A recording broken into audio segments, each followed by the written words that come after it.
नमस्कार. रंगा येई वो या कार्यक्रमात पुन्हा एकदा आपलं स्वागत. गेले काही महिने आपण वेगवेगळ्या चित्रकारांना भेटतो आहोत, शिल्पकारांना भेटतो आहोत, काही नृत्यांगना ज्या वेगवेगळ्या पद्धतीने नृत्यनाट्य करतात आणि आज मात्र अत्यंत वेगळ्या पद्धतीनं चित्रकारिता करणारे मुरली लाहोटी यांना आपण भेटणार आहोत. गेली 60 वर्षे केवळ कला साधना हे ध्येय घेऊन जगणारे मुरली लाहोटी आजही तरुणांच्या चपळाईने उत्साहाने कार्यरत आहेत. रंगधर्मी मुरली लाहोटी यांची चित्र अनेक साहित्य विषयक मासिकातून प्रसिद्ध झालेली आहेत. नमस्कार मुरलीजी. नमस्कार. रंगा येईवो या कार्यक्रमात आपलं स्वागत. तुम्ही हा कार्यक्रम कदाचित पाहिला असेल किंवा तुम्ही चित्र सतत काढत असतात त्यामुळे पाहिलाही नसेल, पण आमच्या प्रेक्षकांना तुमची ओळख करून देण्याची तशी गरज नाही आहे, कारण तुम्हाला सगळे ओळखतात. पण चित्र सातत्य म्हणजे काय हे समजून घेण्यासाठी आज पुण्याच्या आपल्या घरी आम्ही आलो. पण पुण्याच्या या घरी तुम्ही जे काही आलात त्याची मूळ सुरुवात म्हणजे तुमचं मूळ कुठचं? माझं मूळ परळी वैजनाथ आहे. परळी वैजनाथ. परळी वैजनाथ. बर. बीड जिल्ह्यात आहे. हो. तर त्या परळी वैजनाथमधून तुमचं कुटुंब कुठचं? आमचं कुटुंब शेतकरी आहे. मारवाडी असून शेतकरी आम्ही. मारवाडी असून शेतकरी. बर. मूळ शेतीचा धंदा होता. म्हणजे तिथे धंदा आहे. हा. आणि मग त्या धंद्यात न पडता तुम्ही चित्रकारितेच्या धंद्यात कसं काय आलात? काहीतरी वेगळं व्हावं, वेगळं करावं, वेगळं आपलं नाव व्हावं. पैसा तर सगळ्याच कमवतात. पैसा तर मारवाडी असल्यामुळे आज न उद्या कमवता येईल.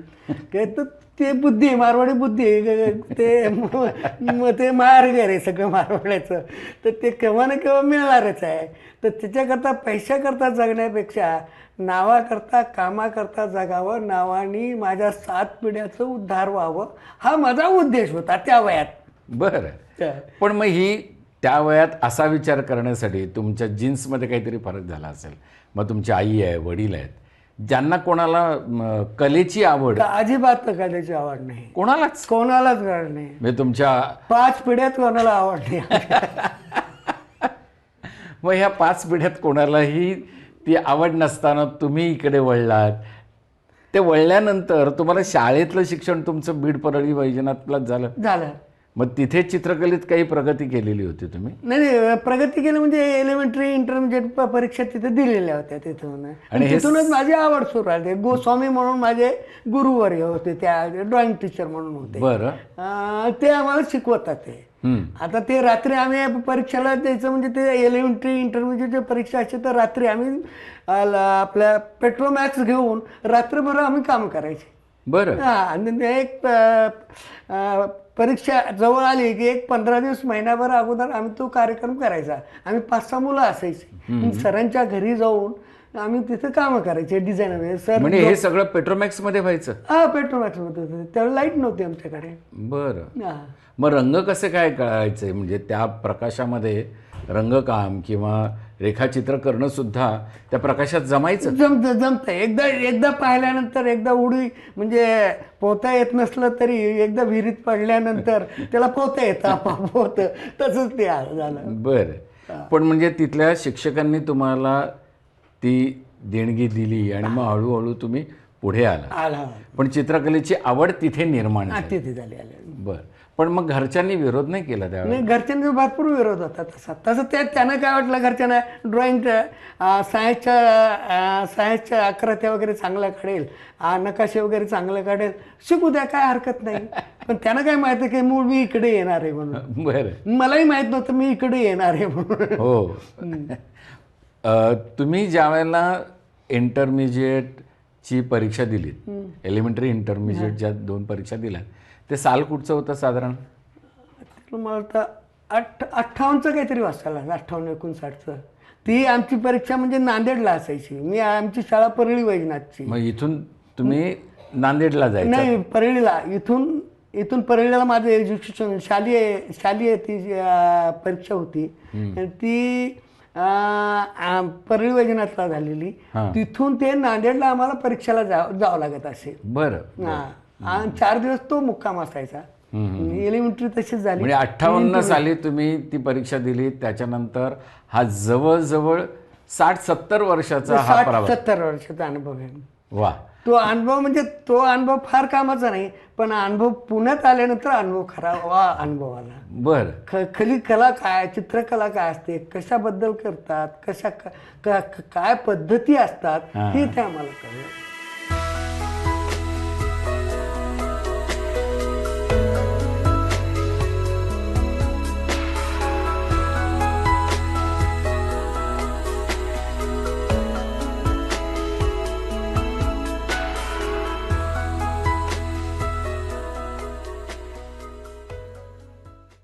पुण्यातच कसे आलात?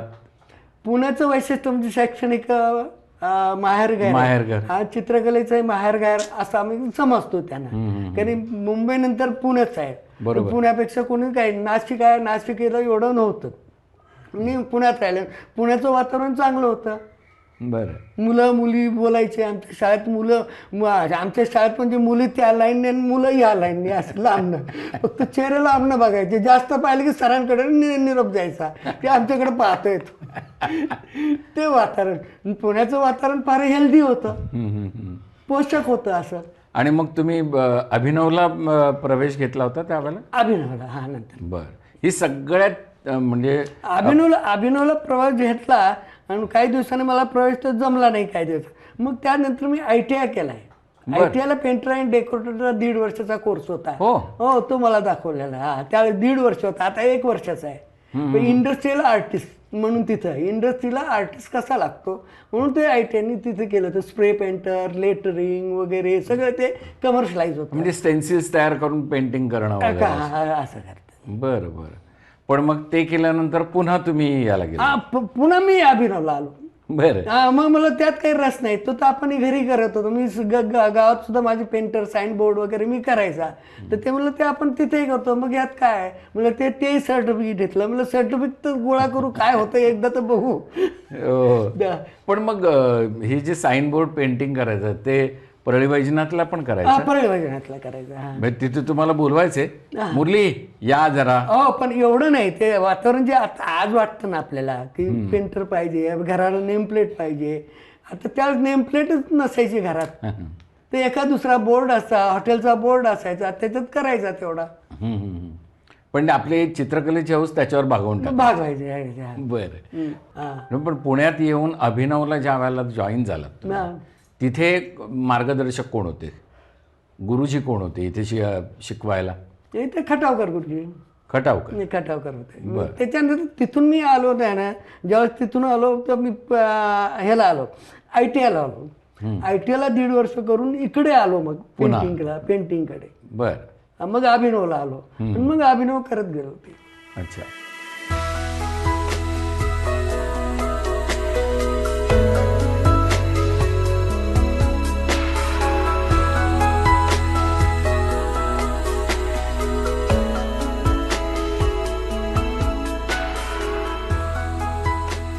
अभिनवमध्ये जे तुम्ही शिकलात तर त्याचं ॲप्लिकेशन म्हणूया आपण, उपयोग कसा करत गेलात तुम्ही? आता तो प्रत्येकाचं एक स्किल असतं. आता मारवाडी म्हणजे मी बिझनेसमॅन नाही आहे, धंदावाला नाही, पण ती काहीतरी अक्कल असते त्यात. तेवढं काय करायचं, प्लॅनिंग काय असतं, कसं असतं, ते प्लॅनिंगमुळे ते जमलं मला. ते आपल्याला यातच ह्या फील्डमध्ये काम करायचं ना, मी हे सातत्य करायला पाहिजे, लोकांना भेटायला पाहिजे, लोकांना द्यायला पाहिजे, लोकांना फुकट काम करायला पाहिजे. आता लग्नात वगैरे मी करायचं तर लग्नात गणपती वगैरे काढून द्यायचा मी लोकांना सगळं. ते त्या पेंटरला मला म्हणायचे, पेंटरला ते नारळ आणि हे दिलं का रे असं, त्याच्यावर खुश. आपण म्हणलो आपल्याला एक भिंत वापरायला मिळते ना, तर भिंत कुठे वापरायला मिळेल त्या काळात. तर म्हणलं भिंत वापरायला, त्यातून मी शिकत गेलो हळूहळू. लोकांनी मला तयार केलं, लोकांनी ठेचलं मला, लोकांनी त्यातून तयार झालो. म्हणजे धक्क्यातून, ठेचल्यातून, वापरल्यातून तुम्ही तयार झालो मी.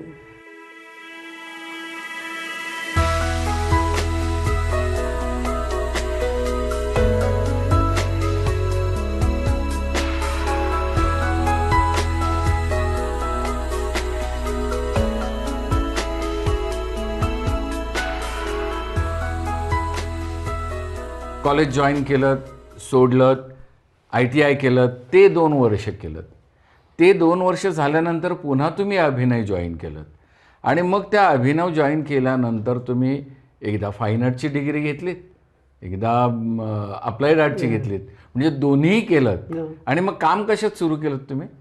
म्हणजे ते काम मी ज्यावेळेस स्टुडंट होतो, ज्यावेळेस first year, second year, third year मी काम करत असताना, मी त्या काम करतानाच माझे एक्झिबिशन होत राहिले. बरं. त्याच्यामुळे मी पेंटिंग करून विकत लावतो.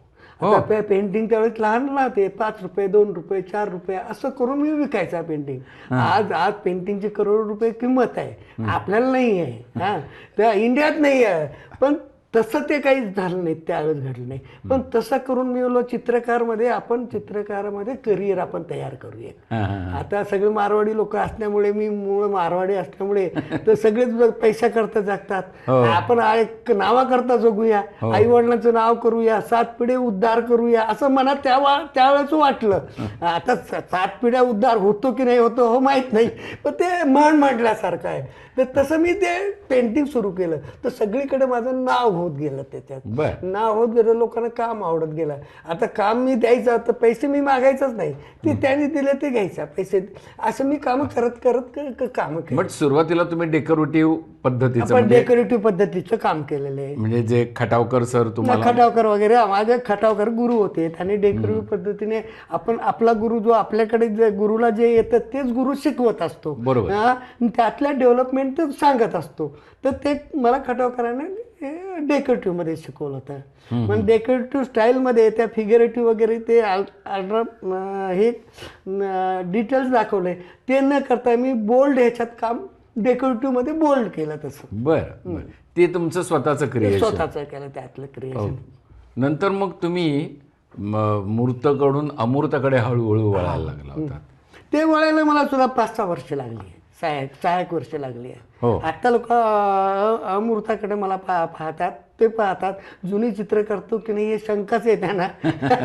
जुने लोक म्हणजे ते लोक म्हणतात तू डेकोरेटिव्ह आणखी करतो का, आणि नवीन लोक म्हणतात तू डेकोरेटिव्ह करतच नाही, असा प्रश्न होतो, पाहण्याचा प्रश्न येतो.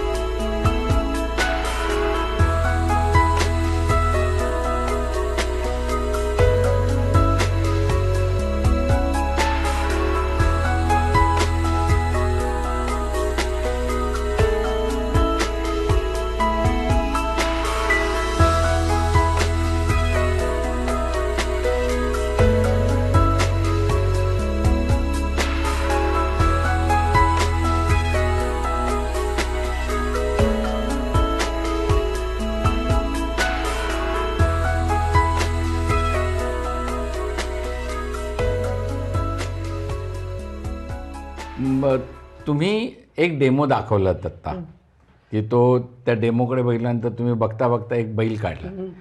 तुम्हाला हा बैल केव्हापासून आणि कसा भावला होता तो? मी खेड्यातला आहे. गावात कटाळ्या म्हणून सोडला जातो, त्याला पोळ म्हणतात, कटाळ्या म्हणतात. त्याची पूजा करतात लोक, त्याचं लग्न पण होतं. हो का? लग्न सुद्धा वाजे गाजानं होतं, जसं आपलं लग्न करतात तसं ते लग्न. हो काय? खेड्यात गेल्यानंतर शहराच्या लोकांना हे खेड्यातलं माहीत नसतं, म्हणजे त्यात ते आनंद असतो. ते लहानपणी मला सगळं लाईफ माझं खेड्यात गेल्यामुळे, शेती होती 45 एकर माझी नावावर, आमचे भाऊ होते, आम्ही 5-6, 200-250 जमीन होती एकर. बर. सहज सांगताय तुम्ही, 200-250 एकर होती म्हणजे सहज म्हणजे होतीच तशी. ती माझ्या काही उपयोगाची नाही, मला शेती करायची नाही, काही नाही.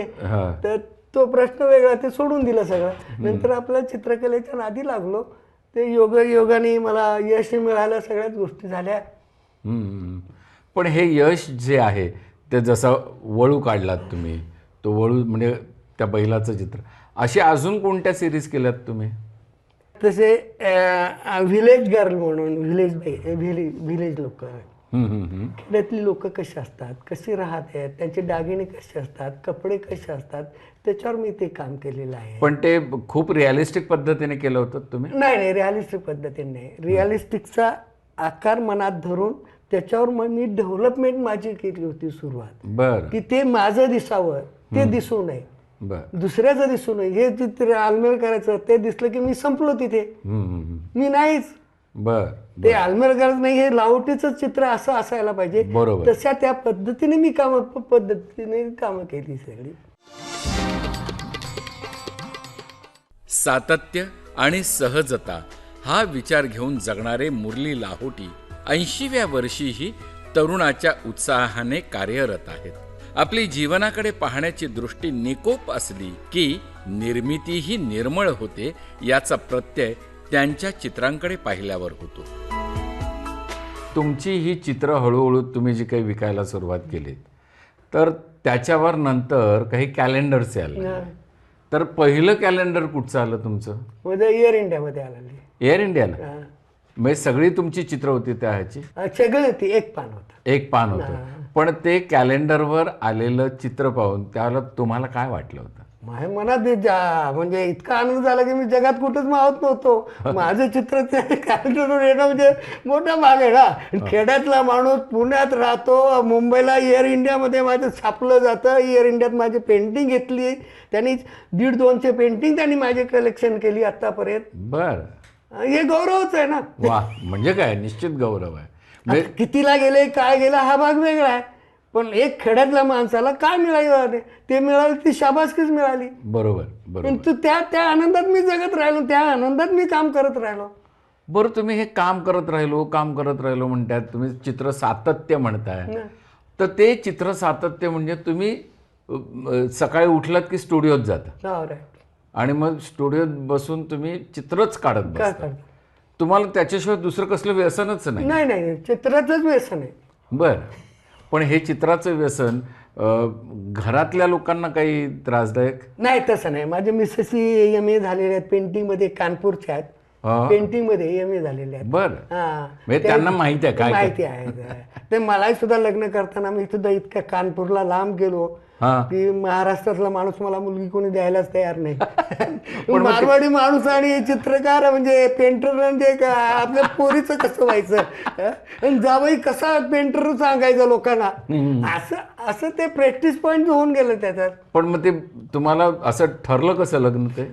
ते आमची माहेश्वरी पत्रिका एक येते, मी महाराष्ट्रामध्ये पण जाहिरात दिली की मला माहेश्वरी मुली जर आर्ट एज्युकेशन असेल तर घ्यायची, आर्ट कल्चरची कोणी एज्युकेशन असेल तर ती मला मुलगी पाहिजे. एवढं हुंडा बिंडा काही नको मला, फक्त मुलगी पाहिजे. कारण तुमच्याकडे जास्त हुंड्याचा त्यावेळेस होतं, तर मी हुंड्या त्यात लिहिलं होतं, हुंडा मला काही नको, फक्त मुलगी पाहिजे.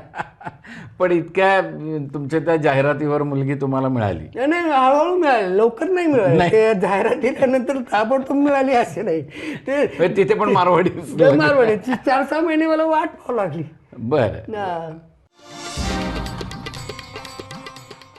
मेरे पति आर्टिस्ट श्री मुरली लाहोटी आज एक वेल नोन आर्टिस्ट के रूप में जाने व पहचाने जाते हैं, जिसका मुझे सार्थ अभिमान है। लाहोटी जी के साथ जीवन में काफ़ी कुछ उतार चढ़ाव देखा, क्योंकि एक आर्टिस्ट, फ्रीलांस आर्टिस्ट जब होता है तब उसको कल क्या होगा इसका मालूम नहीं रहता है। और जब लाहोटी जी पूना आए तो सिर्फ 11 रुपये लेके आए, और जब हमारी शादी हुई, मैं कानपुर की, यूपी की, MA पेंटिंग से किया मैंने, 1.5 साल लेक्चरर भी थी, लेकिन वहाँ के कल्चर और भाषा, क्योंकि मैं जब शादी हुई थी मेरे को मराठी की गंध भी नहीं थी, भाषा और कल्चर बहुत फ़र्क था। लेकिन एक दुआ था साथ में कि एक आर्टिस्ट पति मिल रहा है। लाहोटी जी का स्वभाव खेलकर है, लेकिन कला के प्रति जो उनकी निष्ठा है, लगन है, उन्होंने उसके साथ कभी भी तड़जोड़ नहीं की। उन्होंने अपना पूरा जीवन कला को समर्पित कर दिया है। उनको परिवार में क्या हो रहा है, क्या दुख सुख है, उससे मतलब नहीं रहा।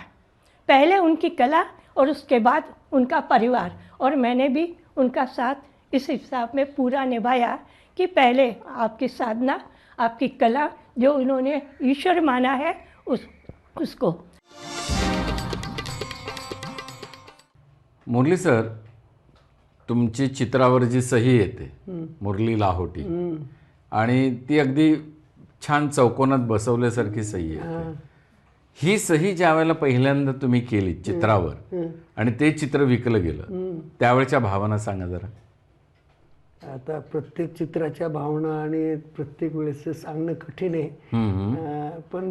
पण पहिल्याची एक ओढ असते ना. असते. आता इतके वर्ष इतके कामं झाले, इतके लोकांकडे गेले, ते सगळं विसरून गेलो. आता नवीन पद्धतीचं काय येतं, नवीन काय येतं. पण मग तुम्ही नवीन काय करायला लागलात? कारण मग जलरंगात तुम्ही खेळत होतात. जलरंगात काम करायचा, नंतर पोस्टर कलरमध्ये काम करायचा, नंतर ऑइलमध्ये जे काम केलं. ऑइल हा मीडिया सगळ्यात चांगला आहे आणि त्यात मी नेहमी आतापर्यंत मी काम करत आलेलं आहे. मग ऑइल मीडियामध्ये काम करताना तुम्ही काय वेगवेगळे पायंडे पाडलेत? म्हणजे तुमचं चित्र मुरली लाहोटीचं चित्र म्हणून ओळखलं जातं, त्याच्यामधलं वैशिष्ट्य काय होतं? वैशिष्ट्य असं की सगळ्यापेक्षा वेगळं पाहिजे, केलेलं काम वेगळं पाहिजे, तुमचा केलेला फॉर्म वेगळा पाहिजे. तर त्याच्यावर वैशिष्ट्य लोक ऑटोमॅटिक शोधतात आणि घेतात.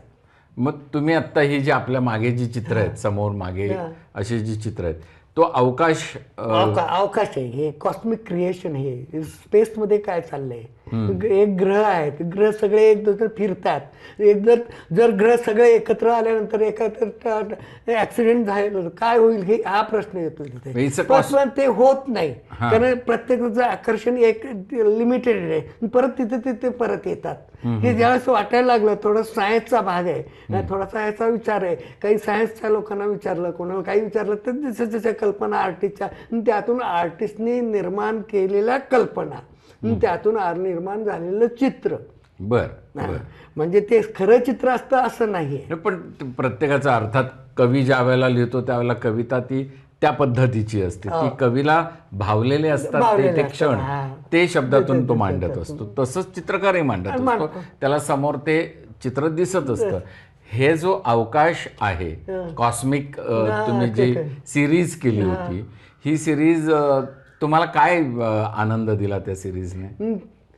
त्यातले तर रंगाचे हे टोनल व्हॅल्यूज आहेत ना, पुढे मागे येणं किंवा दिसणं, ते त्यात आहे. त्यातून आम्ही रंग सारवतो सगळे. मग रंग पुसून काढतो. काही जेवढं पाहिजे तेवढं ठेवतो, बाकीचे पुसतो म्हणजे दुसरा रंग ओव्हरलॅप असं करतो. ते म्हणजे आम्ही आमच्या शब्दात त्याला काय म्हणतो, ऍक्सिडेंटली पेंटिंग म्हणतो. तसं ऍक्सिडेंटल पेंटिंग आहे. म्हणजे रंग सारवायचे, रंग करायचे, मग त्यातून काहीच निघतं का निघायचं शोधत राहायचं त्यातून. पण ठरवून करायचं नाही. ठरवून करायचं असतं तर कॉलेजमध्ये, कॉलेज एज्युकेशन असतं त्यावेळेस ठरवून करायचं असतं. न ठरवता सापडलेली गोष्टचं युटिलायझेशन करणं हे चित्रकाराचं काम आहे. इथं चित्रकाराची किमया लागते, ताकद लागते चित्रकाराची. अर्थात ते रंगांशी खेळल्याशिवाय येतच नाही. खेळल्याशिवाय येत नाही, अनुभवाशिवाय येत नाही, चित्र पाहिल्याशिवाय येत नाही, सहजासहजी येणारी गोष्ट नाही आहे. आता जवळजवळ इंडियात 500-700 लोक डिप्लोमा डिग्री घेऊन होतात. सगळेच आर्टिस्ट होत नाहीत. म्हणजे दरवर्षी एवढी मुलं बाहेर पडतात. हो, आणि सगळीच आर्टिस्ट होत नाहीत. त्यातून 5-6 आर्टिस्ट होतात.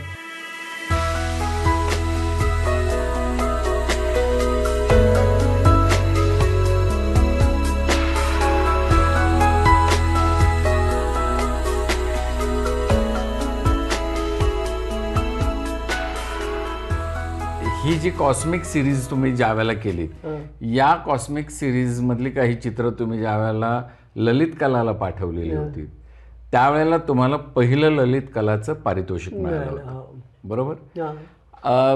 हे ललित कलाचं पारितोषिक या सिरीजला मिळण्यामागचं कारण अर्थातच तुम्ही जे म्हणाल, जो वेगळ्या पद्धतीने तुम्ही त्यावेळेला रंगांशी खेळला. पण हे ललित कलाचं पारितोषिक मिळाल्यानंतर तुमच्यात काय बदल झाला? नाही, बदल झाला, एक स्फूर्ती आली, एक मला रिकग्नेशन मिळालं. एक ललित कला आम्ही अकॅडमीचं, आमच्या फील्डचं आम्हाला रिकग्नाइज मिळालं, एवढंच त्याचं बरं. त्यातून ते उत्साह आर्टिस्टला तयार झाला आणि त्यातून आपण वेगळं काहीतरी करू शकतो, करतोय. आणि माझ्यापेक्षा बरेच लोक कामं करणारे वेगवेगळे आहे, पण त्याचं लक नसतं, मिळालं नाही. तर तशा त्या गोष्टी असतात. ते कुठेतरी एक पॉइंट मिळतो की त्याच्यामुळे तो माणूस सतत काम करत राहतो. त्याच्यामुळे ते होतं ते. बर. पण मग हे पारितोषिक मिळाल्यानंतर तुमची चित्राची दिशा बदलली का? म्हणजे कॉस्मिक जी सिरीज आहे नाही, तुमची. तिथून झाली माझी स्थिर झाली थोडी, ती स्थिर झाली, कॉस्मिक झाले. कॉस्मिकमध्ये क्रिएशन वेगळे वेगळे यायला लागलं थोडं थोडंसं. बरं. सिम्प्लिसिटी जास्त यायला लागली त्यात. हां, हां, सिम्प्लिसिटी फार येणं महत्वाचं आहे.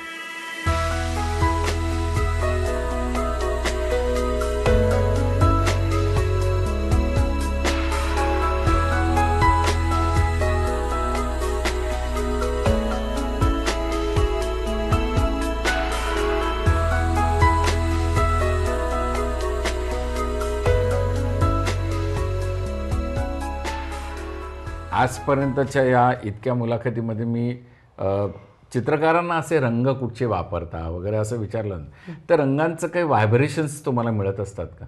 मिळतात ना. रंग पाहिले की ते अंग सळसळतं रंगाचे. त्यात ते करावं वाटतं, व्हावं वाटतं. कुठं आता दुकानात गेलं की रंग असावं वाटतात. हां.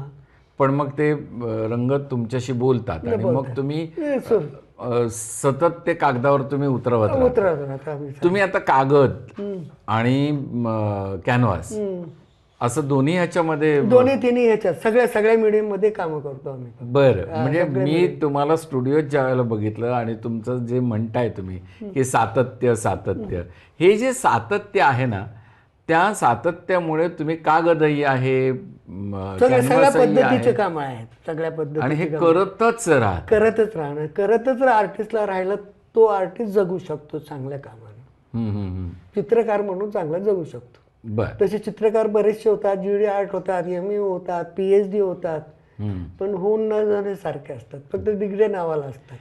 मुरली सर, मी तुम्हाला ह्या पॉईंटवर असा एक प्रश्न विचारतो की तुम्हाला शिकवावं असं नाही वाटलं मुलांना? नाही, मला नाही वाटलं शिकायला. मला शिकायचं आहे ना आणखी. मला शिकवायचं काय? मला शिकायचं, लोकांकडून घ्यायचंय, द्यायचंय. मी काय देणार लोकांना? बर. म्हणजे तुम्हाला कॉलेजमध्ये विद्यार्थ्यांना शिकवा असं काही वाटलंच नाही? नाही. हा, त्यातून मी डेमॉन्स्ट्रेशन देतो, माझी कामाची डेमॉन्स्ट्रेशन, कामाची पद्धत मी दाखवतो त्यांना. बर. जे 2-4 तासात काम होतं घरी, आणि डेमॉन्स्ट्रेशन एक 15-20 मिनिटात डेमॉन्स्ट्रेशन होतं, त्या पद्धतीचं. एवढंच आहे. पण म्हणजे आताही तुम्ही म्हणाला त्याप्रमाणे मी शिकतोच आहे. हा, शिकतोच आहे. बर. आता हे शिकतोच आहे असं ज्या वेळेला म्हणतात त्यावेळेला तुमचं वय आहे 81 वर्ष. म्हणजे जे मी प्रेक्षकांना जर सांगितलं तर खरंही वाटणार नाही. आजही आत्ता हे त्याच उत्साहाने, म्हणजे जवळजवळ 50 वर्षापूर्वीचा उत्साह आत्ताही तुमच्यात आहे. तुमच्या डोळ्यासमोर किंवा ती चित्र किंवा रंग ते दिसत असतात, आणि मी ते पाहिलं तुम्हाला स्टुडिओमध्ये ज्या वेळेला, त्यावेळेला ते मला दिसत असतात. तर हा उत्साह कसा काय येतो? त्या एक प्रोफेशनल वर एक निष्ठा असावी, प्रेम असावं. पैसा मिळाला, त्यातला चांगला मिळाला तर प्रेम आहे, नाही तर प्रेम नाही असं नाही आहे. पैसा मिळो न मिळो, चांगलं काम, चांगली गोष्ट चांगली ठेवायला पाहिजे. तर माझ्या चित्रकलेवर प्रेम आहे. मूळ मारवाडी माणूस कधी चित्र विकत घेत नाही, चित्र देत नाही. एकाही मारवाड्याने आतापर्यंत चित्र माझं विकत घेतलं नाही. आणि तरी देखील तुमच्या प्रोफेशनवर प्रेम आहे. आणखी मारवाडी लोक मला भेटल्यानंतर म्हणतात, कसं का लावटी भागतं का? मी लोक कसं भागेन बाबा, आता मला विमानाने दिल्लीला जावं लागतं, विमानाने बाहेर जावं लागतं, इतक्या महागाईत मला कसं परवडणार? आता असे मी ते उत्तर टोलून देतो. म्हणजे लोकांना ते असे त्यांना वकील होणं किंवा कॉमर्स होणं, आणखी काही होणं, बिझनेसमॅन, ते फार मोठं वाटतं. हे चित्रकलेचं वाटतच नाही. म्हणजे तुमची म्हणजे ती जी खिलाडू वृत्ती आहे, म्हणजे तुम्ही त्यांचे फिरके घेत असता, पण त्यांना ते कळत नाही. आम्ही फिरकी घेतो माझं, मधनं फिरके. आता म्हणलं का आता फिरकेच काय की आता यांना काय कळणार आहे? आता किती सांगितलं, किती यांच्याकडे डोकं फोडलं तरी चित्रकलेच यांना काही कळणार. एकही मारवाडी एक्झिबिशन पाहायला आला नाही. जहांगीरमध्ये 25 एक्झिबिशन झाले माझे आतापर्यंत. जहांगीरमध्ये 25 एक्झिबिशन? हा, जहांगीरमध्ये. आणि तिथे जवळजवळ 50 शो माझे मुंबईला झालेत, एक मारवाडी मला आला पाहायला नाही की मी चित्र पाहायला आलो लाहोटीत. ओ. मला कळत नाही, समजून सांगा यातून काय असतं, याचं फील्ड कसं असतं, पुढे काय माहीत नाही.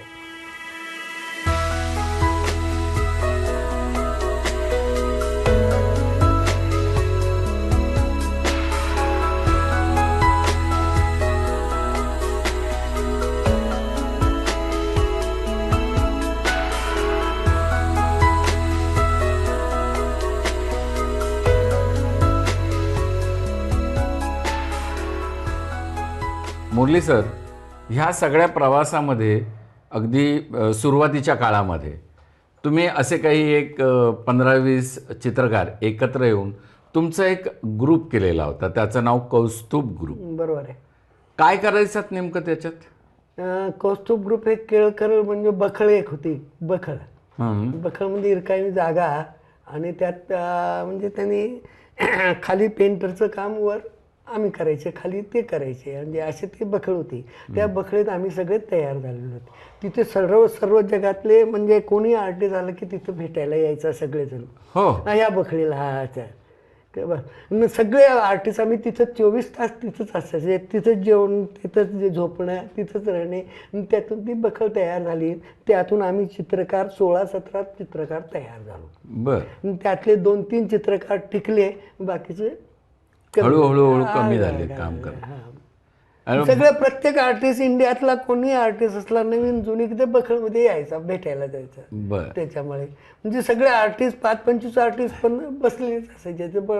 आणि प्रत्येकाचं काम सुरू असायचं? नाही, काम नाही. कोणी गप्पा मार, कोणी काही कर, आपण आपलं काम, कोणी काय आपलं काम कर, आपले अनुभव सांग, एक्झिबिशन सांग, कुठलं काय झालं ते, जगातलं काय चाललंय ते सांग.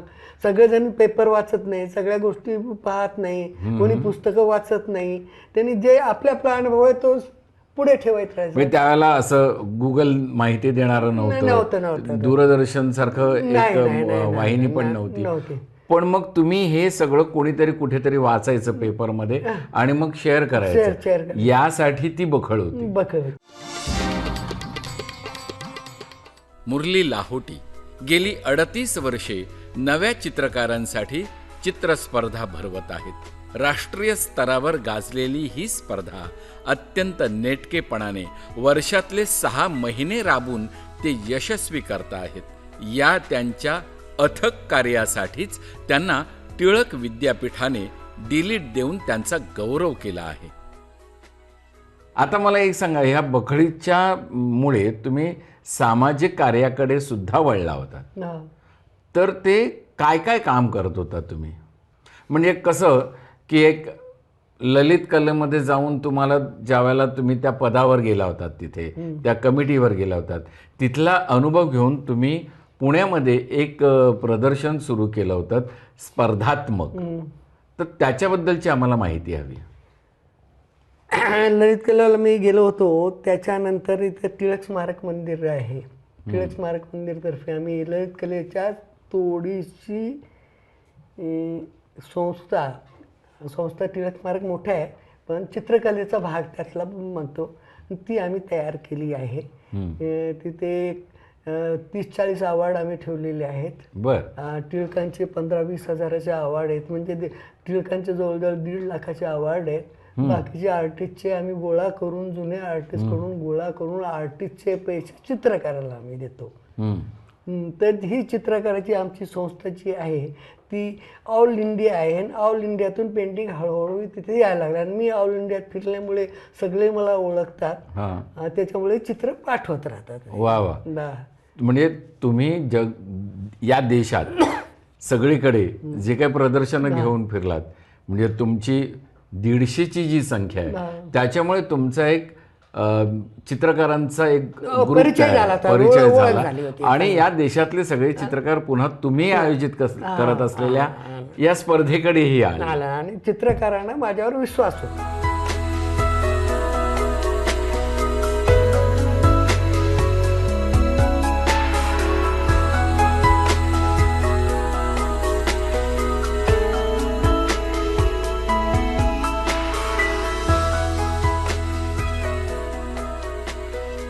मुरली सर, मी तुमच्याबद्दल असं ऐकलेलं आहे की आजपर्यंत नवीन नवीन जे काही कलाकार यायचे, त्यांची प्रदर्शनं भरायची, तर त्यांच्या पहिल्या शोला, उद्घाटनाला तुम्ही फुलं घेऊन गेलेला आहात. त्यांना उत्साह वाटावा यासाठी तुम्ही हे सगळं केलेलं आहे. आणि हे सगळं तुम्ही पाहिल्यानंतर तुम्हाला काय वाटतं आत्ताची मुलं जी काम करतायत त्यांच्याबद्दल? आत्ताची मुलं काम पैसा करता करतात, कलेकरता नाही करत. कलेतून पैसे कसे लवकर मिळेल, मॅच्युरिटी होण्या अगोदर पैसे कसे मिळेल हे पाहतात आणि त्याच्यामुळे अनसक्सेस ते होतात. बरं. आम्ही चित्र 21 रुपयापासून 11 रुपयापासून चित्र विकत आलेलो आहेत. तिथून तयार केलेली आहेत. आणि ही नवीन मंडळी, नवीन पैसा, नवीन गोष्ट, आई-वडिलांना, मुलांना, आई-वडिलांना मोठं करायचं आहे. हो, तर मुलांना करायचं आहे. म्हणजे आई वडील त्यांच्या मागे उभे असतात. हा, आई वडील. आमच्या मागे आई वडील होते, आम्हाला मोठं व्हायचं होतं, आम्हाला स्वतःला शिकायचं होतं. मुलगा आता मोठ्या मुलाला करायचं आहे तर मुलगा कशाला करतो? बाप पैसे देतो, आपण शिकतोय, चालला GD आर्ट झाला, डिग्री घेतली, बसला घरी, एवढंच आहे. पण स्वतःहून काही प्रयत्न करणं अजिबात करत नाहीत. फक्त 1-2% काहीतरी करत असतील, तेवढेही नाही. तेही काही दिसत नाही हल्ली. हो. हां, ते बोलणंही योग्य नाही आमच्या फील्डमध्ये, पण तेही योग्य नाही की बाय आतुरतेने पाहणे, कोणाच्या स्टुडिओत जाणे, कोणाचं काम पाहणे. आमच्याकडे एक बखळ होती, बखळमध्ये सगळे लोक यायचे, सगळे चित्रकार यायचे, सगळे पाहत बसायचे, एक दुसऱ्याच्या कामाची चर्चा करायचे, दुसऱ्या चर्चा व्हायची, दुसऱ्या आर्टिस्टबद्दल बोलायचे, परप्रांतीय आर्टिस्टबद्दल आम्ही बोलायचे. म्हणजे आज कोणी विचारांची- बोलत नाही. विचाराची देवाणघेवाण व्हायची आमच्याकडे. जी आहे ती मोडकी तोडकी कमी माहिती मिळाली. पण आता सगळे साधनं मिळत असून सुद्धा कोणी काही करत नाही. काय करायचं? माझं मीच करेल, मलाच पाहिजे. स्वतंत्र नाही, स्वतंत्र नाही, आपलं आपमतलेपणा आहे, स्वतंत्रपणा म्हणणार नाही. पण मग तुम्ही ज्या वेळेला त्या सगळ्या मुलांच्या एक्झिबिशनला जायचात, अगदी त्यावेळेच्या, आत्ताच्या नाही म्हणत आहे मी, तर त्यांना प्रोत्साहन कशा पद्धतीने तुम्ही द्यायचं? द्यायचे, चित्र सांगायचे, हे चुकलं, हे असं कर, हे असं केलं तर कसं असेल, मी जर तुझं हे चित्र मी केलं तर मी असं करेल. बर. मी इतक्या तुला काय करायचं तू कर, पण मी असं करेल. बस हेल्दी मला कॉम्पिटिशनमध्ये लोक पाहिजेत, माणसं पाहिजे. आता कॉम्पिटिशनमध्ये इथं पुण्यातच कोणी नाही तर मी कोणाकरता करू, कशा करता करू, हा प्रश्न आहे ना. बरं, तुम्ही ह्या ज्या कॉम्पिटिशनची गोष्ट काढली त्याहून मला पुन्हा एकदा आठवलं, ओक स्मृतीच्या संदर्भात काहीतरी तुम्ही स्पर्धा ही जी आयोजित करत होता, मग ती पुढे लोकमान्य टिळकांच्या केलेली आहे, बरोबर. तर ती ओक स्मृतीचं कशी सुरुवात झाली? व्ही ओक म्हणून बॅरिस्टर होते, बॉम्बे आर्ट सोसायटीचे सेक्रेटरी होते. त्यांनी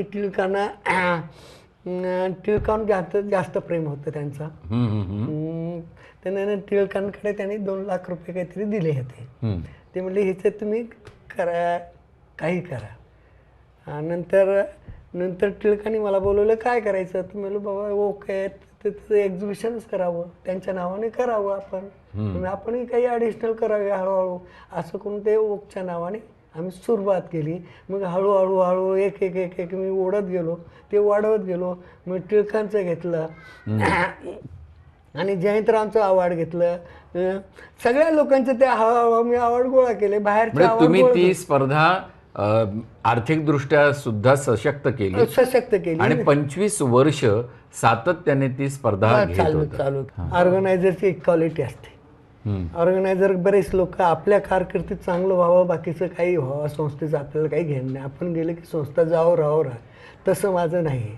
मी माझं संस्थेचं घेतलं आहे. माझ्यानंतर ही संस्था चांगली चालायला पाहिजे, चित्रकलेची चांगली चालते. ट्रस्ट काय करतो मला काही घेणं नाही, चित्रकलेची संस्था चाललेली आहे. त्या उद्देशाने आम्ही हे चालू केलेलं आहे सगळ्या गोष्टी, बरोबर. म्हणून त्या उद्देशाने आम्ही सगळं करतो. आम्ही आता तिथे डेमॉन्स्ट्रेशन ठेवतो आणि लोकांचं कॉम्पिटिशन तर आहेच आहेत.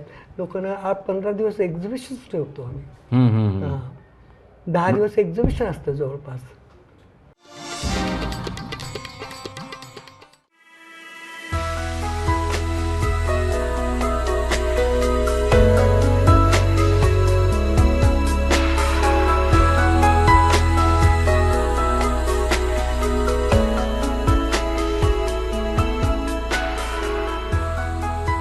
बरं मला एक सांगा, ह्या सगळ्या प्रवासामध्ये तुमच्यावर कधी अशी आर्थिक संकट आली आणि चित्रकला सोडून दुसरं काही करावं लागलं? नाही, मी प्रयत्न हाच पहिल्यापासून केला की चित्रकलाच करायची, आपल्याला काही करायचं नाही, बस दुसरं इन्कम असो, उपाशी राहिलं तरी झालं, चित्रकलेमध्ये सक्सेस व्हायचं, नाही सक्सेस झालं तर आपण आपल्या गावी जायचं, संपलं.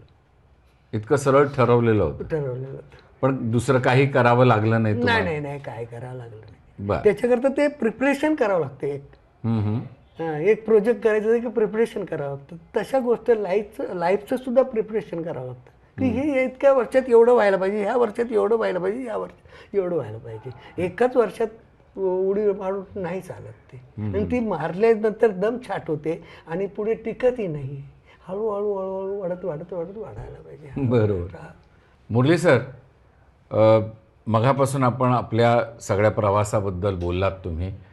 आजही या वयामध्ये, मी वय असं म्हणतोय मी, तर तुम्ही रोज सकाळी जाऊन स्टुडिओत बसता, संध्याकाळी जाऊन स्टुडिओत बसता, कमीत कमी 3 तास तुम्ही स्टुडिओत असता.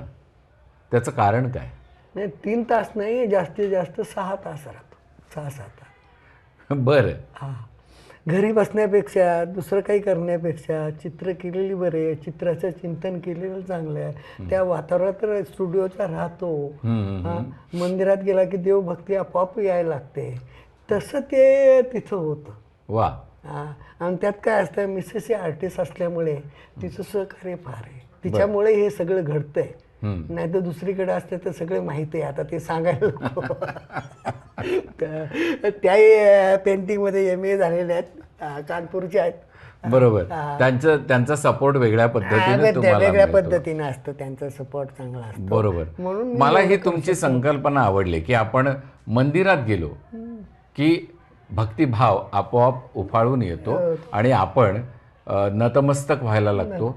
मूर्ती असो नसो, पण तो गाभारा जो असतो तो मात्र आपल्याला वातावरण तयार असतं. रंगा येईवो या कार्यक्रमामध्ये आज मुरली लाहोटी आपल्याशी चर्चा करत असताना जीवनाच्या वेगवेगळ्या अंगाने आपल्याशी बोलले.